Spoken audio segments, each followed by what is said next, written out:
Katil eşdə gəlir, biz də körrana ömrümüzün altında cəza çəkirik ay bala. İstintaqçı, istintaqı tamamilə dayandırılır. Mən özüm garantiya almalıyam devlətdən ki, mənim sabah başıma bir iş gələndə mənim cinayətim, mənə qarşı, törənən cinayətlərin qarşısı alınacaqmı?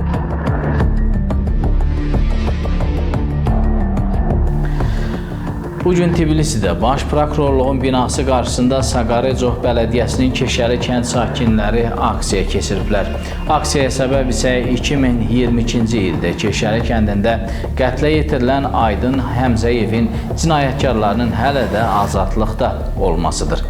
24 News xəbər portalına müsahibə verən mərhumun yaxınları bildiriblər ki, Keşəli kəndində öz ərzaq mağazasında çalışan 1986-cı il təvəllüdlü Aydın Həmzəyevə iş vaxtı hücum edilərək avtomat silahla qətlə yetirilib. Hadisə oldu 2022-ci ilin sentyabrın 21-də qardaşımı öz dükanında gecə saatlarında avtomat silahdan vurdular, öldürdülər. Və bunu prokurorlar da bilir, polisi də bilir, işi açmırlar. Və o vaxt mənə dedilər, həmən vaxt dedilər ki, biz bu işi açacağıq, biz özümüz bilirik. Amma qrupda olduğu halda biz buna biraz çalışmalıyıq, bizə bir 20 gün vaxt verir. 20 günün axırı bir ay oldu, bir ay sonra 2 ay oldu, belə-belə 3-cü ili gəlir. Özləri bilirlər, kənd də bilir, hər şey aydındır, amma açmırlar. Qətlə yetirilən şəxsin ailə üzvləri və vəkili cinayətin açılması üçün bir sıra faktların olduğunu bildirirlər. Video kadrlar var və DNA analizi çıxıbdı. Heç bir DNA analizi çıxan adamı söylətmirlər. Bir şey yox, heç nə yox. İstintaqı tamamilə dayandırılır. Cinayət hadisəsi kameraların önündə baş verib. Faktla bağlı Kaxeti Polis Departamentində istintaq başladıldı. Lakin bütün faktların olmasına baxmayaraq bu işə baxılmadı. Bundan sonra biz və ailə üzvlərinin tələbi əsasında iş Tbilisi prokurorluğuna verildi və məsələ araşdırılmağa başlanıldı. Video görüntülər götürüldü. Gec də olsa şahidlər dindirildi. Hadisə yerində lazımi ekspertiza işləri aparıldı. Bütün faktlara baxmayaraq yenə də heç kəsə qarşı ittiham irəli sürülməyib. Tələbimiz bu cinayəti törədən və bu işin açılmasının qarşısını alan hər kəsin cəzalandırılmasıdır. Qeyd edək ki, qətlə yetirilən Aydın Həmzəyevin 2 az yaşlı övladı var. Göz yaşlarına boğulan mərhumun anası övladının qatilinin cəzasız qaldığını deyir. Qatil eşdə gəlir, biz də körrana ömrümüzün altında cəza çəkirik ay bala.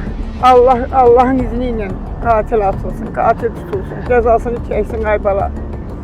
Qatil ki, yəni bir vaxtı gəlib orada güllə boran elif gedib. Hələ bu işi açmırlar. Polis baxmır, prokuratura baxmır.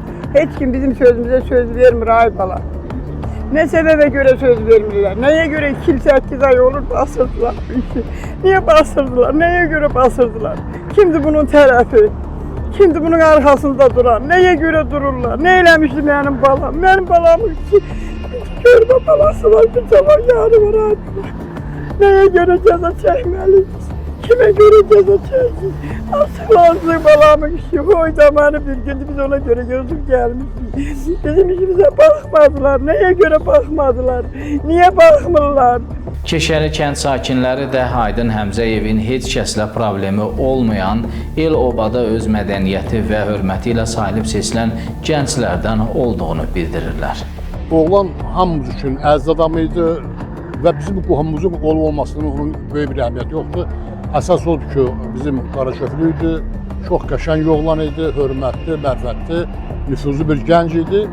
Özünün mağazinində gecə saatlarında öldürüldü, kameranın altında öldürüldü. Hansı ki, kamerada bu cinayətkarın yüzünün müəyyən hissəsi görünür, bədəni görünür. Cinayət aləmində bundan qatı-qatı cinayətkarların törətdiyi hadisələr peşəkar cinayət kriminalistlər tərəfindən vaxtında aşkar olunur. Amma nəyə görəsə mən onu deyə bilmərəm. Çox sadə bir şey bu zamana qədər aşılmır. Və cəmaatın bura gəlməndə məqsəd bu narahatçılıqdır. Şəxsən mən özüm keçmiş məktəb direktoruyam, o zonanın ağsaqqalıyam Mən özüm garantiya almalıyam dövlətdən ki, mənim sabah başıma bir iş gələndə mənim cinayətim, mənə qarşı törənən cinayətlərin qarşısı alınacaqmı? Bu cinayətkar cəzalandırılacaqmı? Cəmaətin tələb budur, cinayət açılsın, cinayətkar öz cəzasını alsın. Məsələ ilə bağlı Baş Prokurorluqdan verilən məlumata görə Daxili İşlər Nazirliyində Aydın Həmzəyevin qətli ilə bağlı 108-ci maddə üzrə istintaq işləri davam etdirilir. Bütün müvafiq istintaq hərəkətləri həyata keçirildiyi bildirilir. Hazırki mərhələdə ittiham irəli sürülməyib.